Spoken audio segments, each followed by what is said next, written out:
member who's being wrung dry emotionally.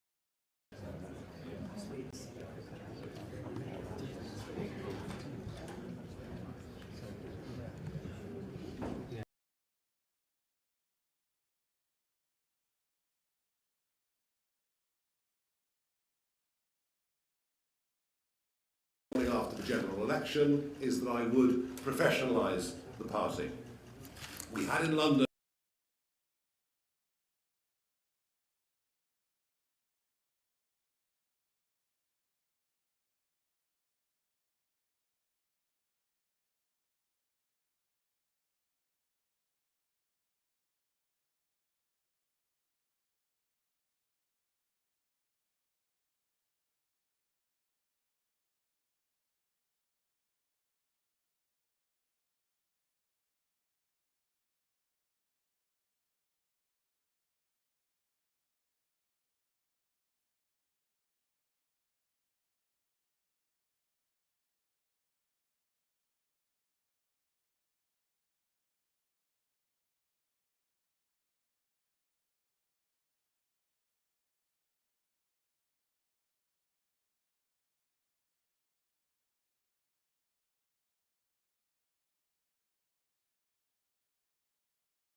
How's that? Do you know what I mean?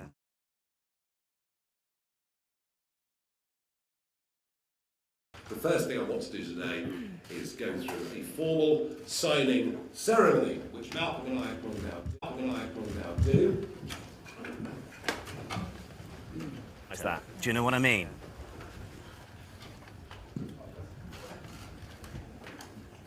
The first thing I want to do today is go through a formal signing ceremony, which Malcolm and I will now do. Yep. How's that? Do you know what I mean?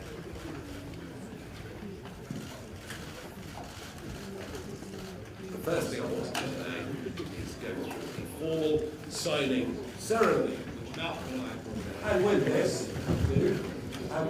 And with this, Lord Offord of Do you know what I Garble mean? becomes Malcolm from Greenock.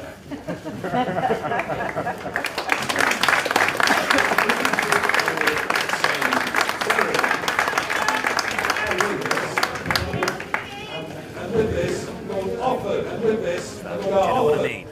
becomes Malcolm from Greenock.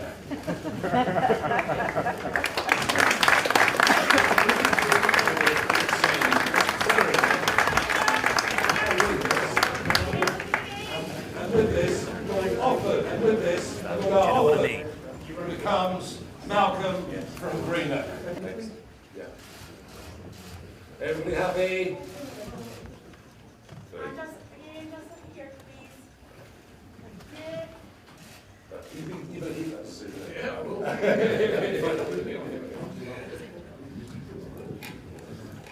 And what Malcolm Offord has done is, I believe, a very brave and principled move. After all, the House of Lords is a club for life. Subsidised lunch, sleep on the benches all afternoon, stay there until 94, and he's given it all up to stand for reform.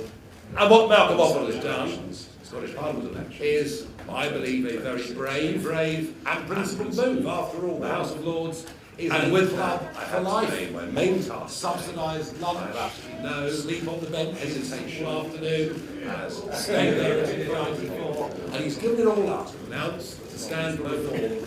And what Malcolm offered is leader of Reform UK Scotland. I've appointed him leader, and he will lead this party into those elections on May 7th. As the party builds and develops its branch network, in future, positions like this will be open to elections of the members. But we are a Scotland. I've appointed him leader. Time is very short. Lead this party and I'm entirely into those elections on that made the right decision. And secondly, as the party builds and develops its branch network, in future, positions like this will be open to elections of members. But we are a Scotland. I've appointed him leader. I think we could even surprise ourselves into those just how many made the right decision. And secondly, as the party builds, we've chosen the Scottish electorate are looking for something different and they're tired of the decline. Just like you've seen, we are a Scotland. I've appointed him leader. I think Malcolm can surprise ourselves. You've got the job. Just how made the right decision. Congratulations. As the party builds, we've chosen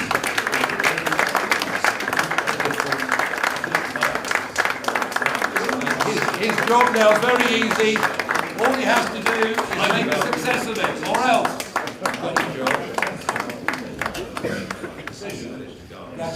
As the party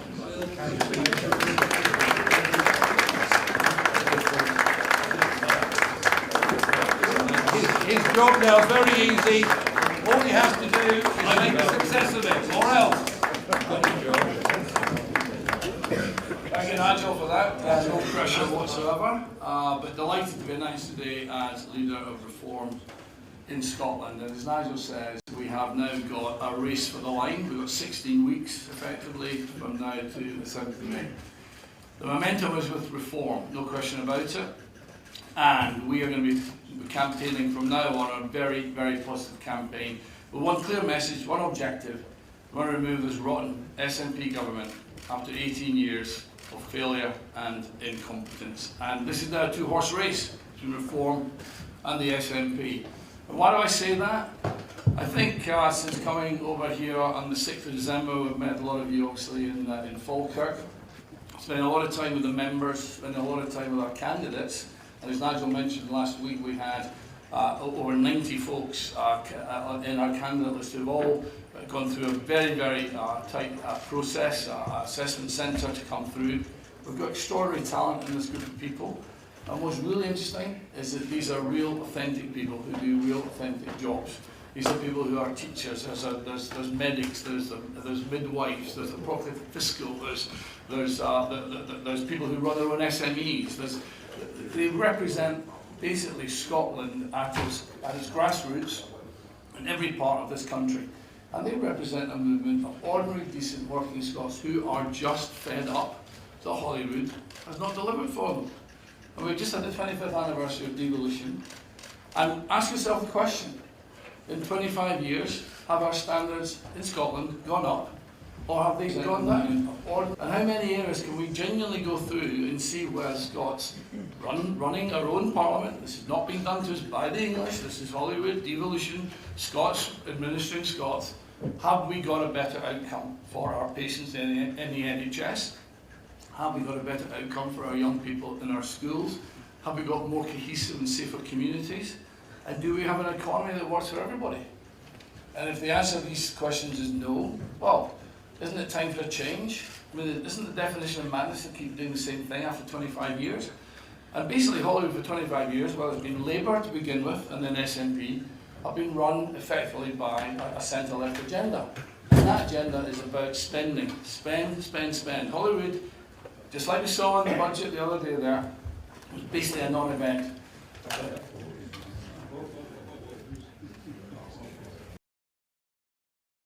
Grow. How do we grow our economy? How do we make our country wealthy? How do we make our country prosperous? So that is a message that Reform UK have. We have, as I say, we're more than 12,500 members now, and we have a really talented group of candidates. For me, as I take over this position now, the focus will be between now and the end of January to give a bit of a set-piece speech so we can actually set the direction of travel and the policy framework we're going to be working to. Then, of course, we'll have our manifesto, and we'll then place all our candidates into the various constituencies and lists. So we're well organised, we're well funded, and we're very well motivated. So it's a great pleasure to be here. I look forward to taking questions with Nigel. Thank you very much.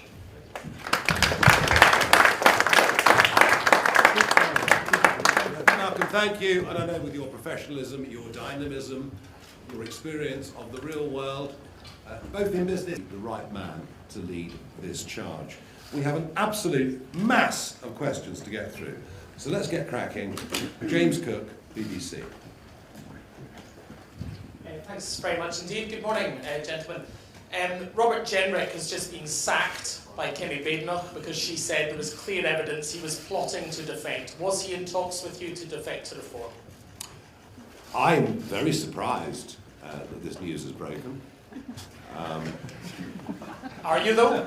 Well, I never reveal private conversations with anybody, which is why, you know, when people like Malcolm came to me to talk and he was a front bencher, nothing ever leaked. So I'm going to say that I've had conversations with a number of very senior Conservatives over the course of the last week, over the course of the last month, and a lot of them realise that for all the talk that Kemi's doing better at PMQs, which is true, for all the talk of a supposed Kemi bounce, I think a lot of them realise that on May the 7th, or should I say May the 8th, the Conservative Party will cease to be a national party. They will all be obliterated in Scotland, in Wales, in the Red Wall councils, if they're not all cancelled. We'll find out later on today about that. So there's a lot of people seriously considering their future. As far as Mr. Jenrick's concerned, of course I've talked to Robert Jenrick. Was I on the verge of signing a document with him? No. But have we had conversations? Yes. So he was considering leaving the Conservatives and joining Reform UK? I think virtually every Conservative is considering leaving the Conservatives, yes. Including Mr. Jenrick? I think that's been in his mind, yes. I've little doubt it's been in his mind. But I mean, you know, have we signed and sealed the deal? No. And many of those that come and talk to me result in them not coming. That I never betray confidences or say exactly who I am. But there are a lot of people in the generous position who don't see a viable future for the Conservative Party. May the 7th is going to be a very big day. And frankly, many who are beginning to see parallels with what happened with the Liberal Party almost exactly 100 years ago, when they went from being a natural party of government to a very small provincial party and have stayed mostly there for the last 100 years. Thank you very much indeed. There we are, breaking news. It's all happening, isn't it? Lindsay Bewes from BBC Scotland.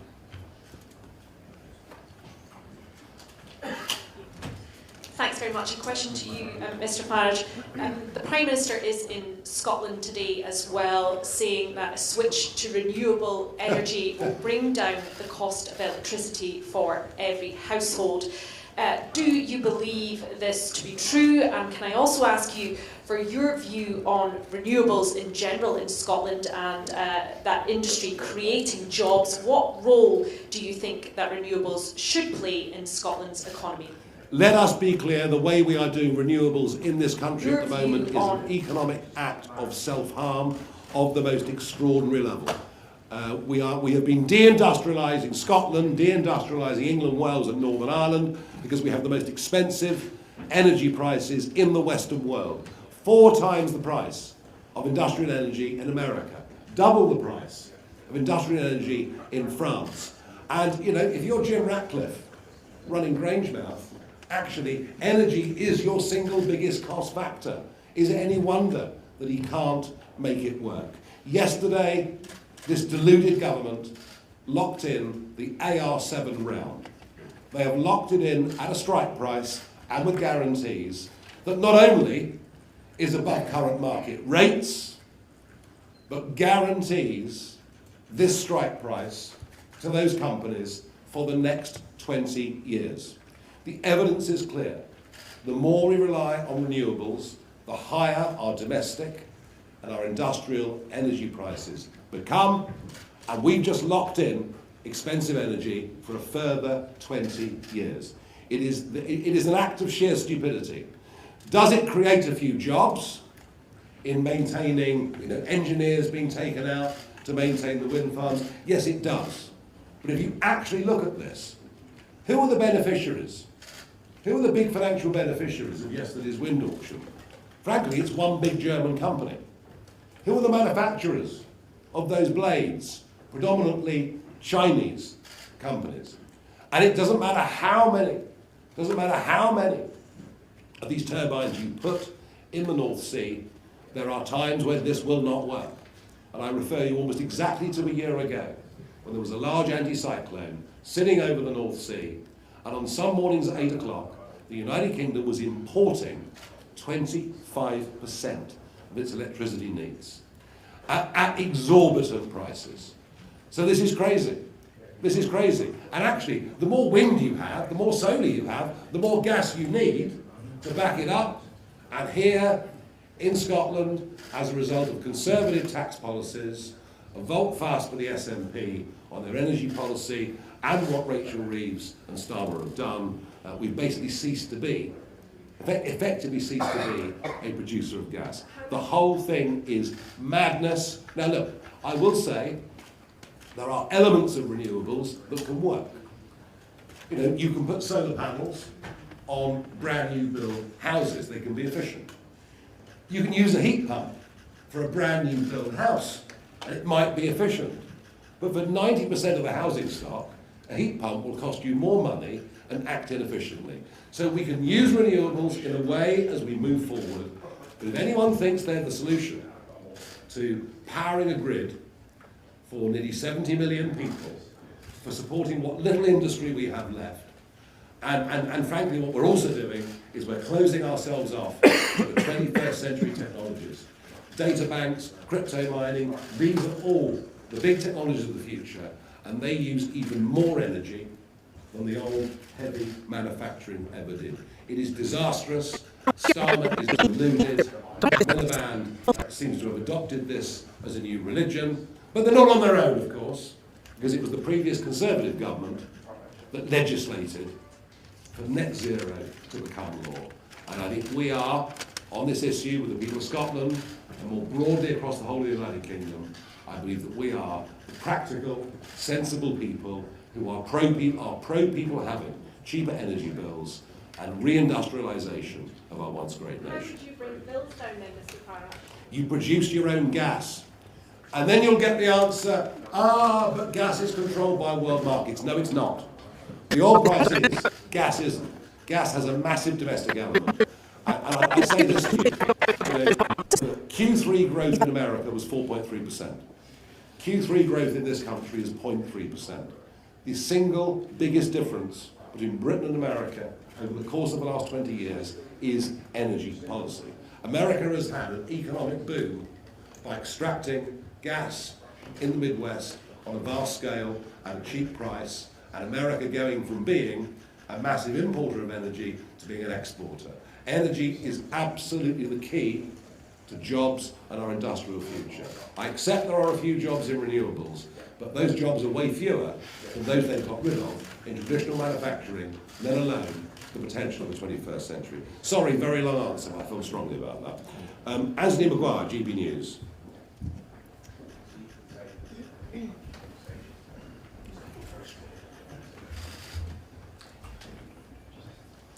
Good morning. I just had a question really about the candidates that you spoke of. Now, we don't obviously have their names yet. We'll find out more in the next few weeks, but Reform UK has previously come under fire for the experience of candidates that it's put forward. Now, you've said there that the experience of these candidates for this year's election have impressed you. I just wondered if you could kind of tell us a bit more about what that experience looks like and why you think that will translate into good politicians. Well, I mean, a couple of points here. Number one, I think that too much of politics has been dominated by, frankly, my college kids. Kids that come out of college, work professionally in politics or media, and then become members of the Scottish Parliament, the Westminster Parliament, whatever it may be. I don't think there's enough of the breadth of people who, as Malcolm said earlier, have been nurses, teachers, doctors, entrepreneurs, business runners, whatever that may be. So we are very confident that we'll provide a widespread from across Scottish society of people that stand. And interestingly, they also come from a wide range of political backgrounds too. But many of them are coming from no political background whatsoever. They're getting involved in politics because they're really worried about the state the country's in, want to do something to help turn it around. Vetting is an issue. You know, we have to make sure our people are thoroughly vetted. There are no hidden nasties from us.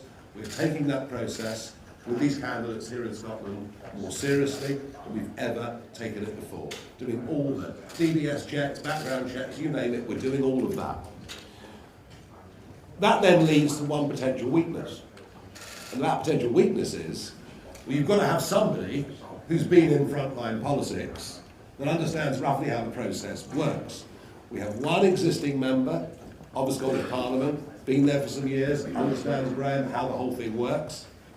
And we have a new leader of Reform UK Scotland, who's been a front bench spokesman in the House of Lords. And I believe we have the mixture of political experience with these two guys, enthusiasm and real world knowledge from the rest of the candidates. And we will show you those whole lists. We'll be doing a big conference to launch formally our campaign. It'll be coming in the first week of March. Thank you very much indeed. Beth Rigby, Sky News.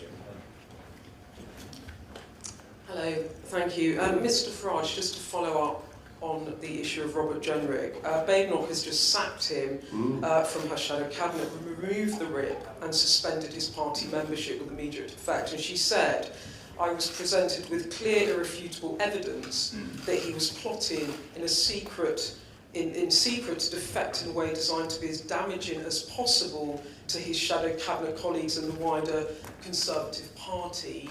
Mr Farage, can I ask you, were you planning to unveil him as a new star signing to Reform this afternoon in London? Because you were due in London later today. And is he welcome to join Reform now if the Tories don't want him? Well, it sounds to me like she's panicked. Because, as you know, I am doing a press conference in London this afternoon, it's about 4:30. Obviously, we had the Nadeem Zahawi defection just the other day. We had the offered defection a few weeks before that. There's been quite a long list of former Conservative MPs that have been joining us. There have been others that have tried to join that we've said, no, we don't think it'll work. So she's aware that there is that move. And so I suspect she's panicked. I suspect she's added up 2 and 2 and made 5. I can confirm, hand on heart, honestly, look you in the eye, I was not going to be unveiling Robert Jenrick at 4:30 this afternoon. As I said to your BBC colleague a moment ago, is he one of many that I've talked to about what the future might look like? Absolutely. But well, have I signed a deal with him? No. Okay, you're in talks, but Mr Farage, may I ask you, I mean, he's just been suspended from the Conservative Party for plotting to defect. I assume he's plotting to defect to Reform. Well, it could be the Lib Dems, I don't know. Do you think he's a Lib Dem? No. Can you confirm you've been in talks with him? No, I confirmed that already a couple of times. Would you welcome I have been talking to lots of it. Do you know what? We will welcome anyone that comes to us from whatever party who is going to add to what we do.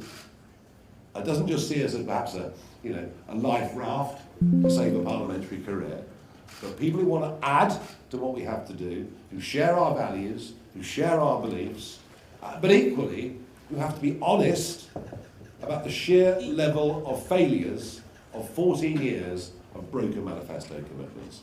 So do you know what? I'll give him a ring this afternoon. I mean, I'll give him a ring this afternoon. He ran for leadership. I might even buy him a pint. He's in the shadow cabinet. He was in the shadow cabinet. Yes. He'd be a big signing for you.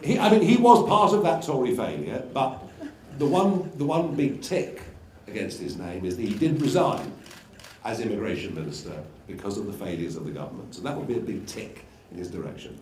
I will speak to him this afternoon and see what he wants to do. Okay, thank you. Lord Ufton, I did have a question for you. Sorry, events of rather. He just signed his resignation. Call him Malcolm. Lord Lifford, I wanted to ask you about a key voter priority here in Scotland, which is the NHS. Yeah. You previously said there needs to be a dialogue with the public about the acceptability of user charges for some services and the removal of free prescriptions for certain categories of medication. Do you still think that's right for Scotland? And Mr Farage, do you think the NHS should be funded through taxpayer money in England? Thank you very much. So reform is very clear. There'll be no plans to be charging for the NHS in Scotland. That paper you're referring to was a paper written by medics who were examining other systems around Europe, in particular looking at Sweden and Germany, who spend the same amount of money as Scotland does and get better outcomes. So it's a sensible thing to say, how do they get better outcomes and what are some of the differences?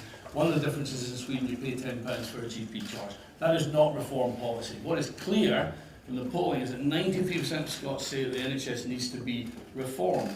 We're spending $20 billion on it. That's gone up 6% per annum over the last 25 years. So there's no shortage of money, but what is a shortage of is patient outcomes, and that's what we're going to get focused on in our manifesto. Yeah, I mean, look, there's no question about how we fund the NHS, but it comes out of general taxation. And there's no question that, the desire for an NHS that is free at the point of delivery is written into part of who we are, and it's been there for basically best part of 80 years. The question is, where does the money get spent? How is it that we go from 8% of GDP to nearly 12% of GDP, and there are fewer hospital beds? Now, I will say this. There is a Reform member and activist who is chairman of an NHS trust, one that has completely turned things around, so much so, it was actually mentioned and praised in Prime Minister's questions yesterday. The whole 38 minutes wasn't just abusing me. I mean, most of it was, obviously. But so look that up. And so I've got a guy very much in my inner team who's managed to turn around an NH Trust in a spectacular way.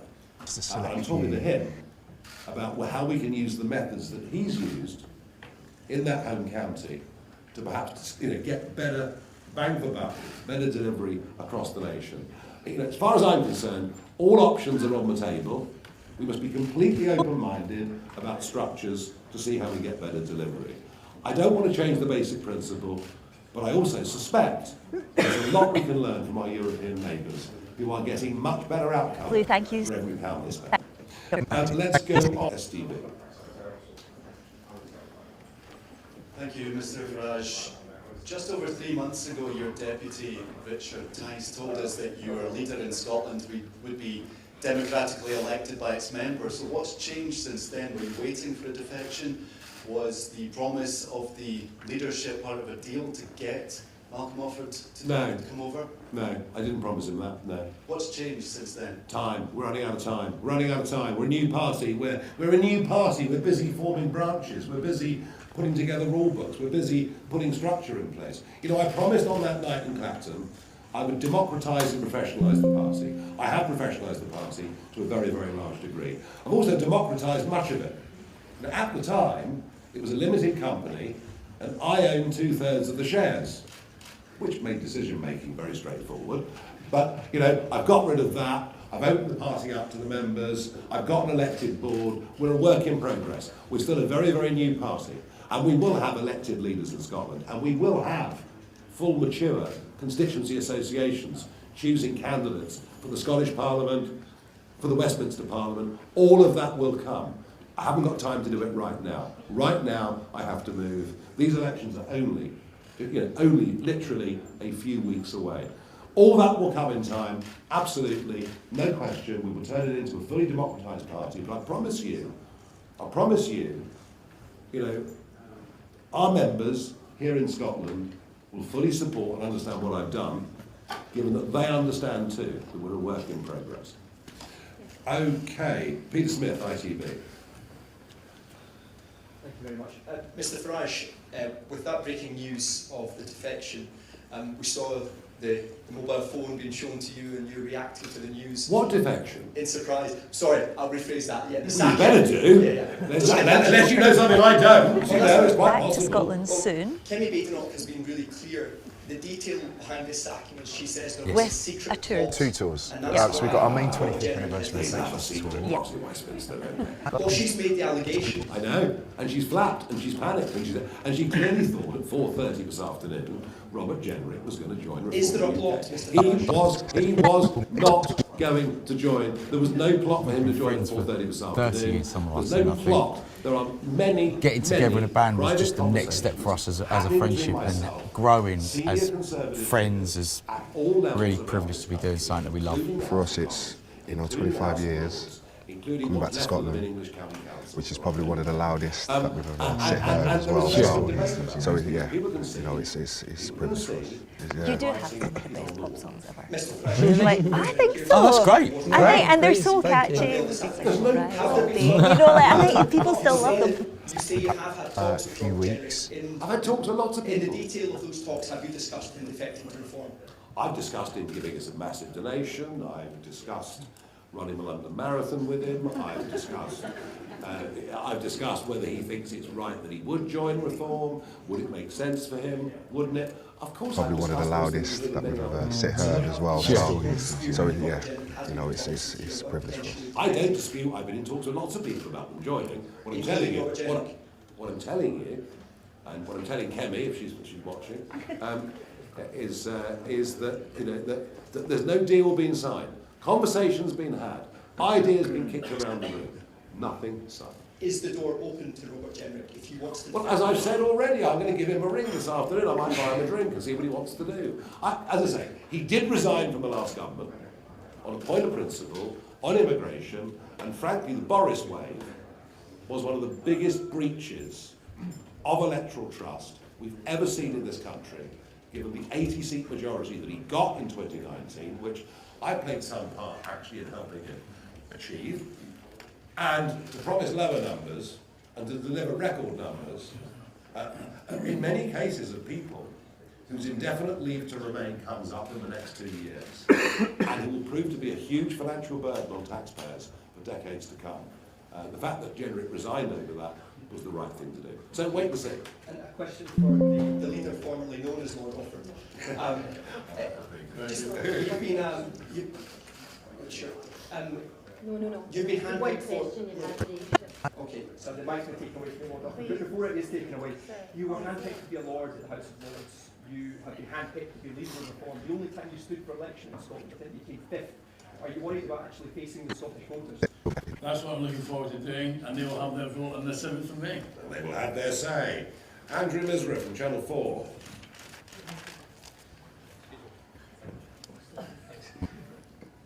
Hi, Mr. Farage. Just picking up on the news about Mr. Jenrick. Are you picking I don't know how many more permutations of this we've got. I'll keep trying for you, you know. Are you picking up any resistance within Reform to all these Tories coming over from one of the so-called establishment parties that you say need to be replaced? 2 points on that. The worries I get from within Reform are, one, will they bring Tory infighting with them? Lou, thank you so much for joining. Thank you. And coming back to Scotland. Well, they fought each other in public, they fought each other in private, and so if people want to bring that with them, they're not wanted by our membership, they're not wanted by our board, and they're not wanted by me, and that's the first thing I would say. And secondly, we will not be Tory Party 2.0, because we have a completely different set of policies, and people that come have to say they admit that net zero, mass migration, North Sea taxes, and many other things were a terrible mistake. They have to make real mea culpas. And anyway, I'll cheer you all up next week, because I'll have a Labour defection next week, and that'll change the script, won't it? One more very quick one, Mr. Go on. Do Reform's immigration crackdowns hurt Scotland? Is that for me? Well, may as well be. Oh, sorry. You answer. Well, I think what we're seeing in Scotland is that this is now the three issues that are of most importance to local communities, obviously the health service, the economy and immigration. And of course, the particular policies put in place around Glasgow City Council and put through the SNP have exacerbated that. That's now twice. Which is probably one of the loudest that we've ever heard as well. So yeah, you know, it's tradition for welcoming strangers to Scotland and integrating in Scotland. But in the last 5 years, there's been a big change in that approach. So yeah, you know, it's privilege for us. In this election. Yeah, I mean, you know, outside the European Union, we are now free. We are free as a country to say that we should, as much as is possible. Lou, thank you so much for joining us. Thank you. And coming back to Scotland. Of British workers ahead that of workers of other nationalities. And I can't understand why that's controversial. But apparently, in some elements of the press, in criticisms of other parties, me saying that is controversial. I think putting the interests of British workers first is the right thing to do. I think will be supported by a vast majority of voters here in Scotland and across the wider country. Okay, Alan Jenkins, 5 News. Lou, thank you so much. Away from the circus of defections, how relatable do you think your Scottish leader, who's a multi-millionaire, is to ordinary Scots? You dreadful man, you've been successful. How awful. Why don't we get more failures like Rachel Reeves running the country? I mean, here we are with our economy tanking nationally, tanking in Scotland. Lou, thank you so much for joining Being us. led by people who couldn't run a blooming Welkstall.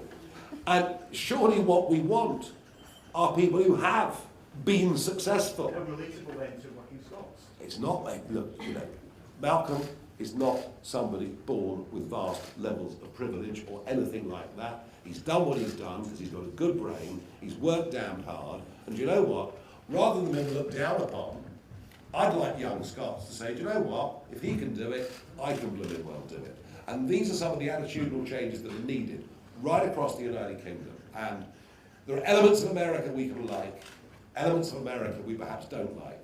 But one thing about America, when they see people who have been successful, they make them into heroes. And here, we try and make them into villains. I believe Malcolm can go and talk in any bar, any public gathering, and speak to people one-on-one. Lou, thank you so much for joining us. Thank you. Their class, their nationality, their religion. And if I didn't believe those things, I wouldn't. So much for joining us. Thank you. And coming back to Scotland soon with a tour. 2 tours. Yeah. So we've got our main 25th. Absolutely. John Bootham, The Times. So we've got our main 25th anniversary reflections tour, Yeah. which is going to be Malcolm, April. you've spoken on Twitter actually about how there was no policies in the Scottish budget to encourage growth. What taxes would you cut, and would you cut welfare programmes like the child payment? So, we've done, as I said, we've done With 25 a years. tour. 2 tours. Yeah. So we've got our main 25th anniversary reflections tour, Yeah. which is going to be April. 27th we're here in Glasgow. And then in Dundee in June, we're doing an up-close and personal tour, which is just a select few. 40% of GDP is now 55% of GDP. Ask yourself the question, are our Bands get to come and see us. And actually, better? we prefer those kind of loved it. things. We just feel that, you know, you can see the whites in everyone's eyes, There's a number of and levers that needs to be pulled, and we'll put that package together to show you that basically we can grow our economy, and a growing economy is the benefit of everybody. So what taxes would you cut? I'm going to give you the general roadmap here, which is going to look at the whole tax and spend. We'll look at welfare. We're going to make sure that we've got the right balance between work and welfare. We'll look at all of that. Candidates coming at the conference, first week of March, policies shortly thereafter. It will happen, all in good time, I promise you. David Walker, Scottish Daily Express.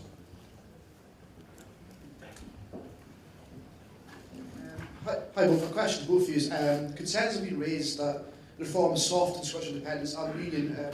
You said a few weeks ago that you would rule out a referendum in 10 years' time if SNP were a majority. Would you both rule out a referendum now, even if they do win a majority? And what would you say to people who don't believe that reform a strong tech union? Look, you know, a referendum on separation is not on the cards. It's not going to be granted by Westminster. It's not uppermost in the minds of Scottish voters in my outside, I'd accept, opinion. and we think it would be a wholly unnecessary distraction at this stage.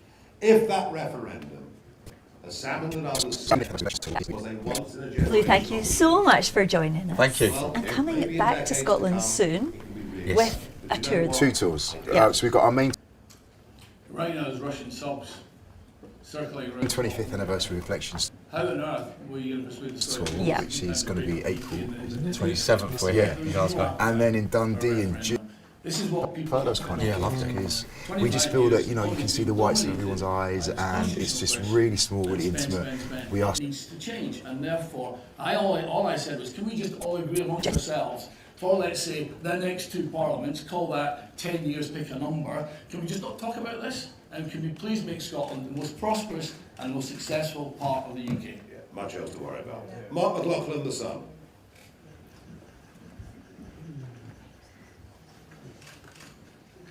Good morning. Given Scotland's strong historical and family ties to Denmark and the threats that you just mentioned, Mr. Offord, do you support Denmark's sovereignty over Greenland and its European allies as the guarantor of that sovereignty with the ships going out there on exercises? Or do you think Donald Trump would be a better guarantor of that piece as the owner of Greenland? Look, you know, Donald's a friend of mine. I think it's a great thing that he's done, getting rid of Maduro. I very much hope he comes to the aid of those protesting for their freedom in Iran. I really, really hope he does. Anything's better than this ghastly theocratic regime. But as far as Greenland's concerned, you know, waging wars on the enemies of the West is great. But what Donald Trump can't afford to do is to wage wars against his allies in the West. He's not going to invade Greenland. It isn't going to happen. It'll finish up with an economic partnership that'll be good for both sides, and that I'm entirely confident. And of course, the absolute question, you know, Denmark and Greenland must decide their future and decide their own sovereignty. No question in my mind about that. Let's move on. Tom Gordon, Scottish Daily Mail.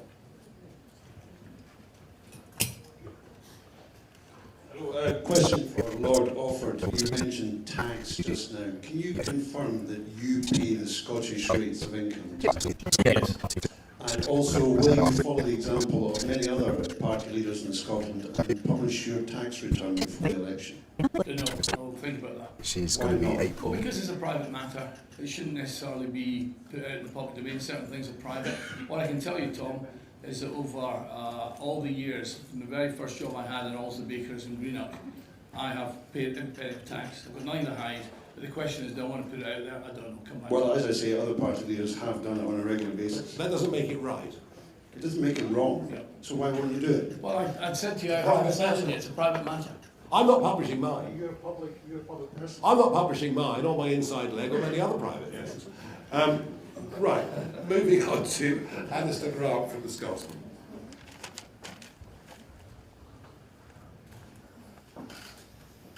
Hi there, thanks very much. A question for Malcolm. You've obviously announced your wish to resign from the Lords. Do you plan to step back from your private directorships? For example, will your extensive shareholdings in Scotch whisky not potentially pose a conflict of interest? And just for Nigel as well, I think there's reporting from the Times that Kenny's team found a copy or got hold of a copy of Robert Jenrick's speech, which was in a near final form, with the idea that he was going to resign, announce his defection to reform within the next 24 hours. Do you recognise that? No. Do you know he was writing a speech? I think he writes speeches all the time. About this particular issue? I do it off the cuff. He was not joining Reform in the next 24 hours. I'm 100% hand on heart, look you in the eye and tell you that is not the case. On your question, just don't conflate. There was being a shareholder and a director. Under the Code of Conduct and under the rules of Parliament, I resigned all my directorships when I went into Parliament in 2021 and haven't resumed those. I think there's one outstanding on that will be dealt with. So there's no conflict there. In terms of being a shareholder in companies and SMEs, when I came back to Scotland, I was fascinated by the idea of small companies. It's where 900,000 to 1 million people in Scotland work in SMEs, small, medium-sized enterprises. And I had this thing about backing under philosophy of MISA. And MISA, M-I-S-S-A, means made in Scotland, sold abroad. And that's what we have to develop. Only 5% of our companies in Scotland export. We need to get up to 10% because exporting companies pay the highest wages and have the highest growth. So as an investor in those businesses, I feel there's a read across to politics. I feel that that's something that will help me in the journey to try and expand our economy. The important thing, and look, the important thing with all these things, because I've got private interests outside of what I do as an MP, the important thing with all these things is make sure you declare any potential conflict. And provided you do that, I'd have thought having people in politics who invest in SMEs is a very, very good thing, not a bad thing. We should rethink how we approach some of these things. Simon Johnson, Daily Telegraph.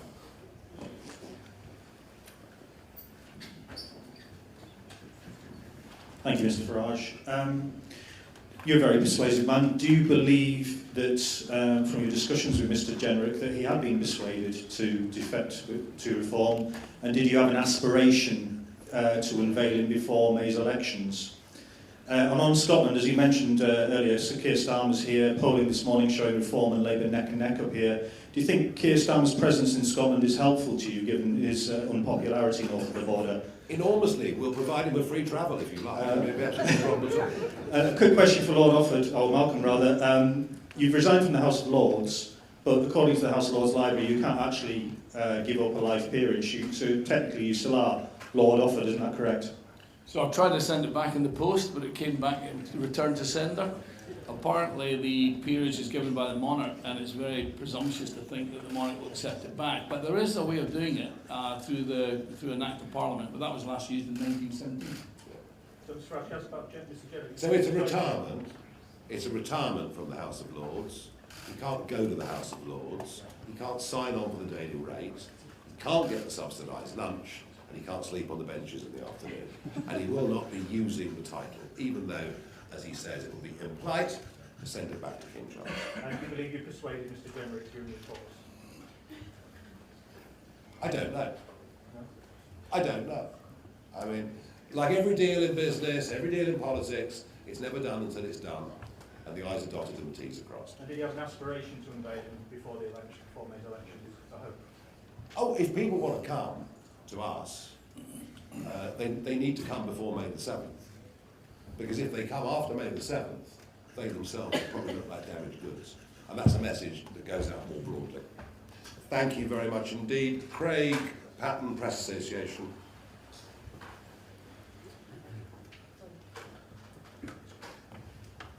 Nigel, and indeed in terms of the tariffs issue, the First Minister was highly praised by the sector in Scotland, including my own constituency of Speyside, and he picked up the cudgels on behalf of the sector and took their case directly to the White House.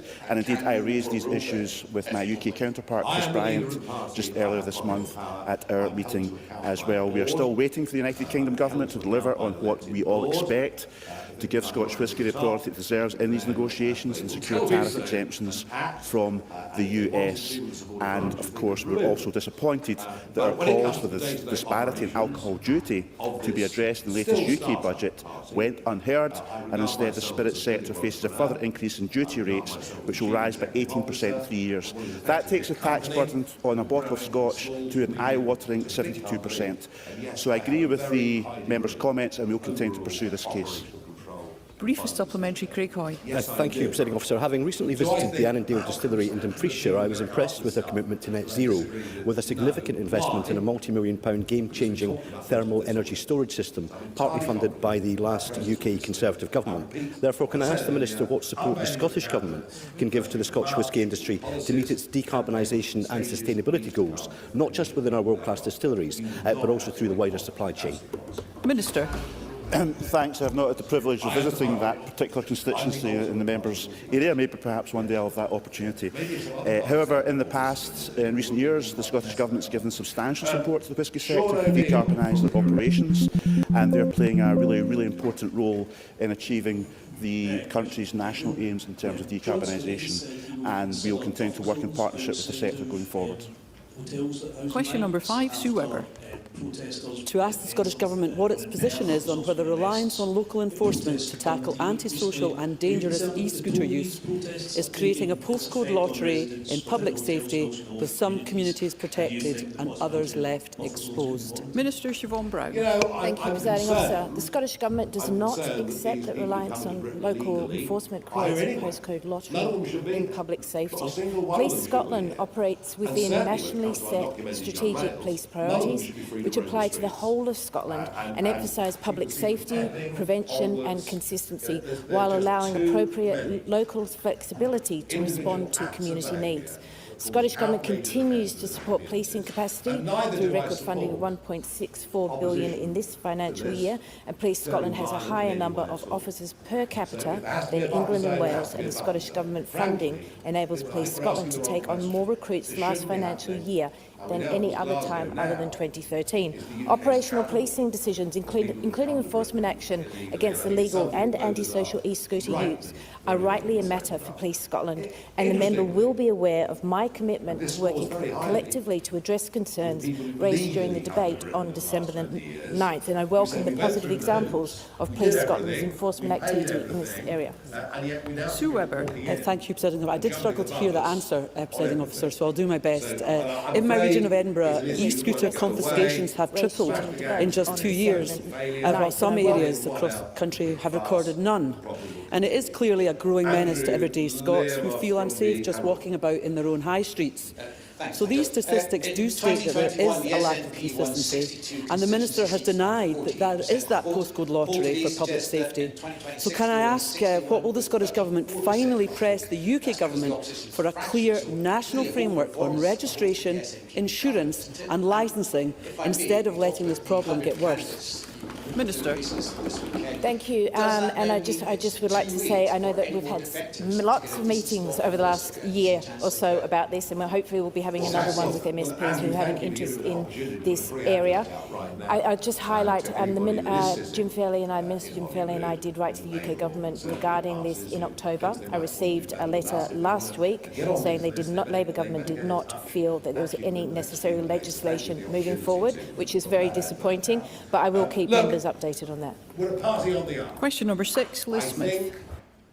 Ask the Scottish Government what its response is to the open letter from Scotland's elite swimming athletes sent to the First Minister on the 6th of December 2025. Cabinet Secretary Neil Gray. Presiding Officer, the Scottish Government agrees there is a real opportunity to create a lasting legacy for children across Scotland from the 2026 summer sport. And I know this is an area that Liz Smith cares a great deal about and shares my enthusiasm for. The 2026-27 budget announced an additional £40 million of funding for sport and physical activity. This includes the universal offer of swimming tuition for primary school children in Scotland to gain vital water safety skills, and I hope the Chamber will welcome this announcement and support the budget proposals which provide vital support for the sector and open a range of sports and activities to more children.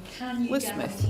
Well, I thank the Cabinet Secretary for that response, but is he aware that earlier this morning, firstly at 9:48 and then again at 10:15, that a correction to the record was made by Shona Robson, not sure if it's another of these production errors, but to say that to the question that Jackson Carlaw asked yesterday in the budget was in fact factually inaccurate, namely that the one-year commitment is not in fact 1 year, it's being rolled out over a sustainable period. Now that is very welcome, Cabinet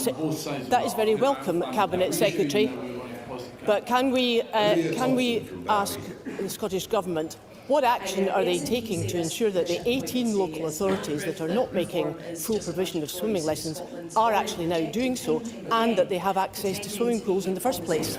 Cabinet Secretary. Well, I can confirm for the record, which I think is incredibly positive, that this is indeed recurring funding. So, and I think Liz Smith shares my enthusiasm for this, and I think this is good news in terms of swimming provision and giving children the life-saving skills, but also let's hear one another. Ensuring that we can give opportunity to the next Duncan Scotts and other elite swimmers to come through the system. In terms of progress with local authorities, it's exactly because of the variability that there is in terms of provision that we are providing this funding in order to enable them to come forward with that provision for all children, primary children in Scotland, and those engagements with local authorities will continue, and I'll make sure, given her interest, which I genuinely accept and understand, that Liz Smith is kept updated on that. Question number 7, Bill Kidd. Thank you, Presiding Officer. To ask the Scottish Government how the measures announced in the draft budget for 2026-27 will further the aims of tackling child poverty. Cabinet Secretary Shirley Ann Somerville. Eradicating child poverty is at the heart of the Scottish Budget and Scottish Spending Review, which outlines how we will drive continued progress. This includes developing the systems and legislation to increase the Scottish child payment to £40 for children under 1 year old. We are also investing more than £100 million across the spending review to support delivery of a universal breakfast club offer for primary school-aged children, alongside increased investment in wraparound activity clubs. And through an annual £50 million package of whole family support, we will ensure families receive the support they need when they need it. Bill Kidd. I thank you for that. I welcome the Government's commitment to putting the best cost of living support package anywhere in the UK front and centre. Particularly welcome the boost to the Scottish child payment, £40 for families with a baby from 2027, which has been welcomed by UNICEF and Save the Children Scotland has said it's a bold action and this is a moment of hope for families and for all of us. Can the Minister or Cabinet Secretary say what analysis it is undertaken as to the impact of this policy on child poverty? Cabinet Secretary. Well, the new premium will undoubtedly assist and deliver increased support for families with children under 1. The Scottish Fiscal Commission estimates that around 12,000 children will receive this increased support when the payment begins in the financial year 2027-28. This support will make a real difference. I heard from mums in Pilton only this morning about what the difference the Scottish child payment makes and how they think the premium will make even more of a difference. And as Save the Children have said, investing in the tiniest members of our society will sow the seeds for a brighter future. Thank you. That concludes general questions. The next item of business is First Minister's questions. Question number 1, I call Russell Finlay. Thanks, President Officer. The cost of living is hitting hard for people across Scotland, and John Swinney promised to help. So what did he do? Well, he's cutting income tax, but only for some, and by a maximum of £31 and 75 pence per year. That works out at 61 pence a week. That wouldn't even buy you a bag of peanuts. John Swinney's budget might even...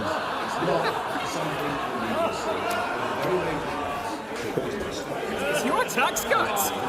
Let's carry on with our business. He's entirely right. It wouldn't even buy you a bag of peanuts. John Swinney's budget might even have broken a world record because a Scottish Government tax advisor says, and I quote, that it may be the smallest tax cut in history. Does John Swinney really think his insulting tax cut will actually help Scotland's struggling households? First Minister.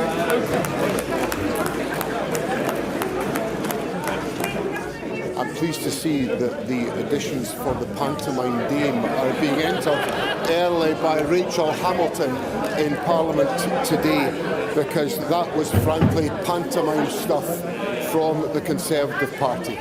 The Conservative Party has come forward with a proposition about tax cuts which would involve £1 billion worth of cuts in public expenditure with not a scrap of detail about how that would be delivered. So that is a false proposition. However, my government has brought forward a range of measures which build on the existing cost of living support, such as free prescriptions, free eye tests, the free bus travel that's available in Scotland, with an expansion of support. Can I just ensure that we can all hear one another, that would be helpful and, of course, necessary. First Minister. With an expansion of support for breakfast clubs and additional investment in after-school activities, by the measures that have been taken through the extra time programme, by the increase in the Scottish Child Payment and the expansion of the Scottish Child Payment for babies under 1. And what that's a demonstration of is a government that is on the side of the people of Scotland, and I'm proud of the measures that we've set out in the budget on Tuesday. John Swinney gave these taxpayers a miserly cut, not to help anyone, but to get a cheap and easy headline. And for many others, income taxes will rise even further. And one of the reasons for John Swinney's tax rate is so that he can spend even more on benefits. Now, we value the safety net for those in genuine need. But the Let's hear Mr. Finlay. Benefits bill is out of control, and it's now going to go up by another £650 million. I'll keep saying it, no matter how